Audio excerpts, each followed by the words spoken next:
नमस्कार, न्यूज़ आरती मीडिया पर आपका स्वागत है। एक बहुत पुरानी फिल्म का एक गाना है, तूने तिनका चुनकर नगरी एक बसाई, बारिश में तेरी भीगी आँखें धूप में गर्मी खाई, गम ना कर जो तेरी मेहनत तेरे काम ना आई। ये गाना देश के करोड़ों लोगों का पेट भरने वाले किसान पर सटीक कहानी है। सर्दी, गर्मी, धूप, बारिश, ओले, बीमारी, हालात और विषम परिस्थितियों को झेलने के बाद भी अनाज का एक एक दाना कैसे एकत्रित करता है, उस अन्नदाता किसान को ही पता है दर्द क्या होता है। नवलगढ़ शहर के करीब 6 किलोमीटर दूर सीकर जिले के गांव बेरी में एक किसान के खेत में आग लगने से लाखों रुपए की फसल जलकर राख हो गई। खेत में पकी पकाई गेहूं की फसल कुछ ही पलों में राख का मैदान बन गया। करीब 17 बीघा ज़मीन पर गेहूं की फसल बोई हुई थी। इन दिनों खेतों में लावणी का समय चल रहा है। ऐसे में किसान खेतों में दिन रात फसल कटाई में जुटा हुआ है।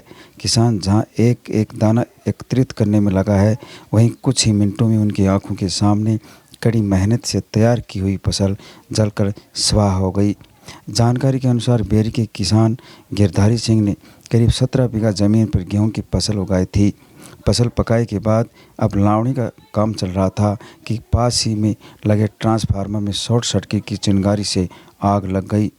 देखते देखते आग गेहूं की सूखी फसल में फैल गई और हवा के झोंके के कारण पूरे खेत के लपेटे में ले लिया। आग की सूचना पर आसपास के किसान भी मौके पर पहुंचे और आग बुझाने का प्रयास किया, मगर चारों तरफ फैलने से आग नहीं बुझ पाई। जिस किसान ने कड़ाके की सर्दी में आंखों की नींद चुराकर ठिठुरते हुए कड़ी मेहनत से फसल तैयार की थी, उसी की आंखों के सामने लाखों की फसल जलकर राख हो गई। ये घोर लापरवाही बिजली विभाग की है।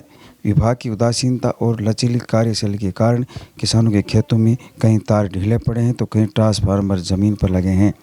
थोड़ी सी हवा के कारण ढीले तार आपस में भिड़ जाते हैं और आग लग जाती है। इसके अलावा तारों में जगह जगह जॉइंट लगे हैं, जिसके कारण आए दिन लाइन फॉल्ट हो जाती है। सूचना मिलने पर सीकर के तहसीलदार पटवारी और रेवेन्यू की टीम मौके पर पहुंची। तहसीलदार ने जली हुई फसल और खेत का जायजा लिया तथा किसान को उचित मुआवजे का आश्वासन दिया। उधर दुखी किसान तहसीलदार की रिपोर्ट पर आश्वस्त नहीं हुआ। नुकसान लाखों का, आश्वासन कुछ हज़ार का। आखिर किसानों की सोचने वाला कोई नहीं है। आपको न्यूज़ कैसी लगती है, कमेंट बॉक्स में ज़रूर लिखा करें और चैनल से हमेशा जुड़ने के लिए सब्सक्राइबर करना नहीं भूलें।